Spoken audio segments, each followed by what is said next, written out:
السلام علیکم ورحمۃ اللہ وبرکاتہ۔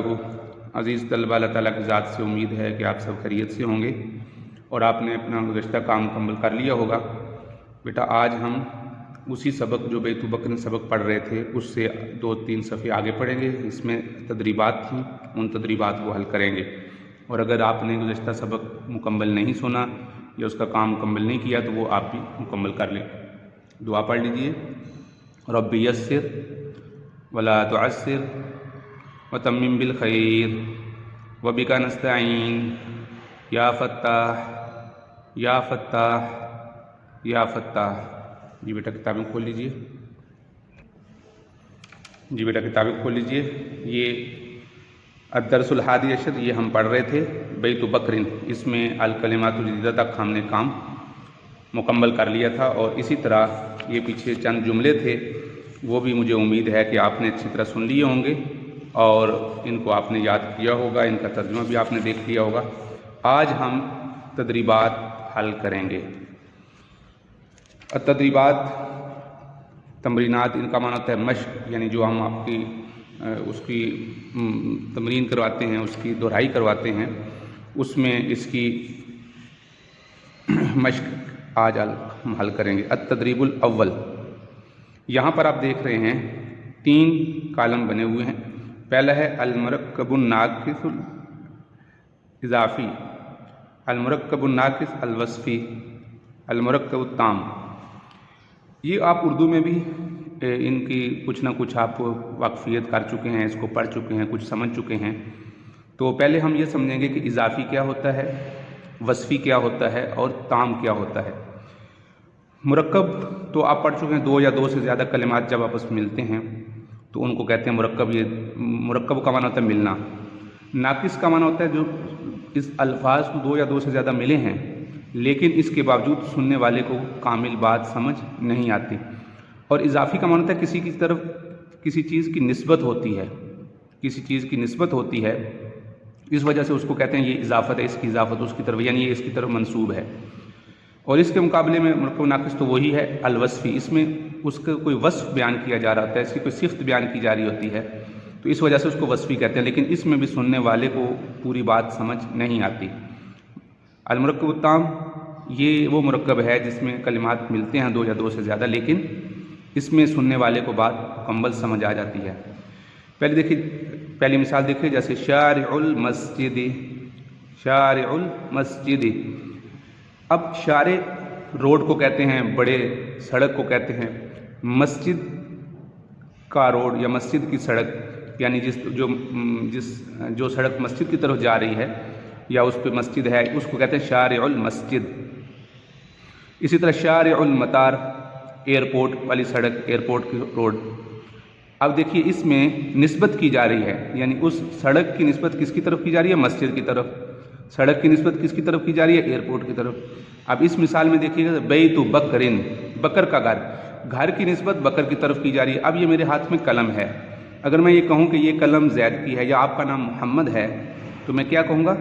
قلم محمد، محمد کی قلم، یعنی یہ قلم آپ کی ہے۔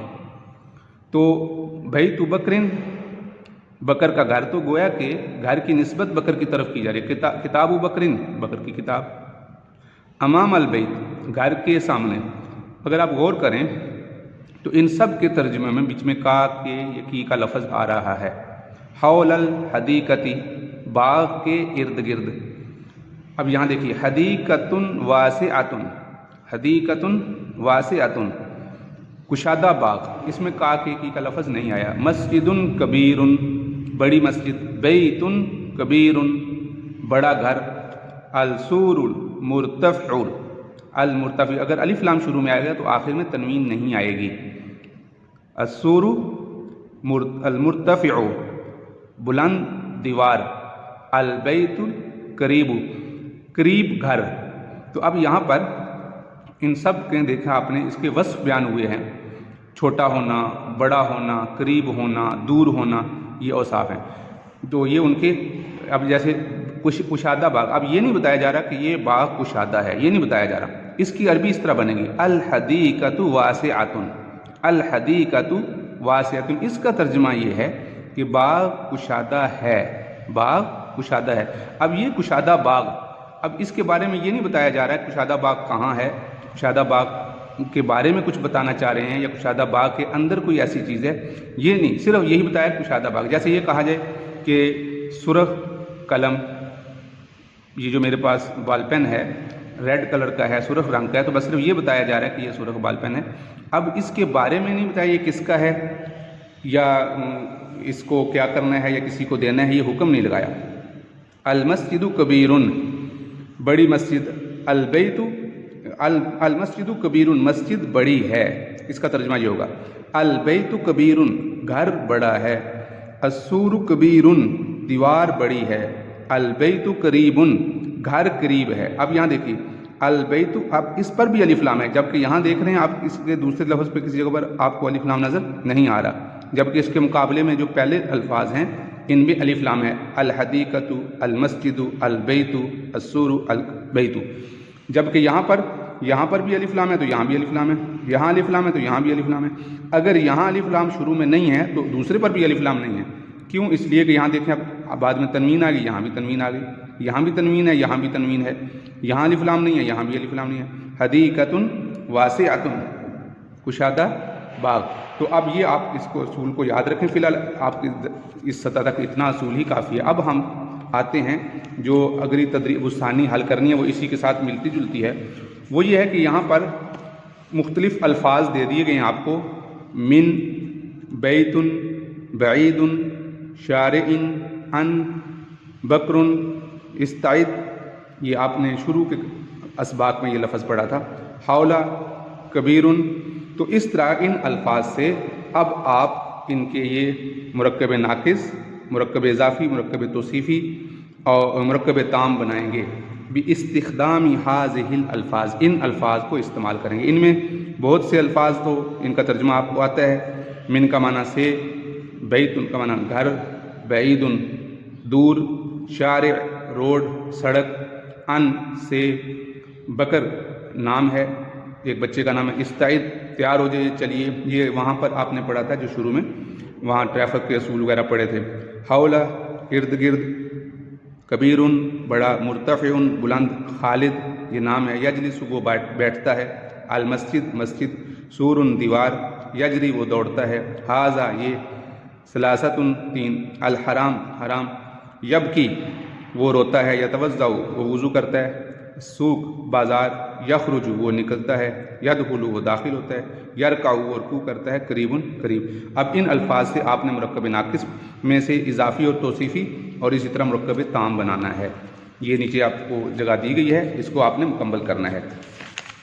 اس کے بعد یہ گنتی ہے 0 0، اس لیے آپ کو دیکھ رہے ہیں یہاں کوئی پینسل نہیں دی گئی تصویر میں۔ 1 ہو تو واحد، 2 ہوں تو اثنان، 3 ہو تو ثلاثہ، 4 ہوں تو اربعہ، 5 ہوں تو خمسہ، 6 ہوں تو ستہ، 7 سبعہ، 8 ثمانیہ، 9 تسعہ اور 10 عشرہ، اور یہ لفظ قرآن مجید میں ہے تلک عشرۃ کاملہ۔ 0 واحد، اثنان، ثلاثہ، اربعہ، خمسہ، ستہ، سبعہ، ثمانیہ، تسعہ، عشرہ۔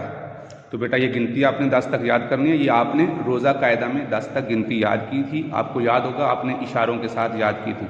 تو لکھنے کا کام بھی مکمل کر لیجئے، اس میں لکھنے کا کام نہیں ہے، صرف آپ نے یاد کرنا ہے۔ لکھنے کا کام صرف آپ کو آج جو دیا جا رہا ہے وہ صرف یہی ہے، صفحہ نمبر 123 پہ جو تدریب الثانی ہے اس کو آپ نے حل کرنا ہے۔ السلام علیکم ورحمۃ اللہ وبرکاتہ۔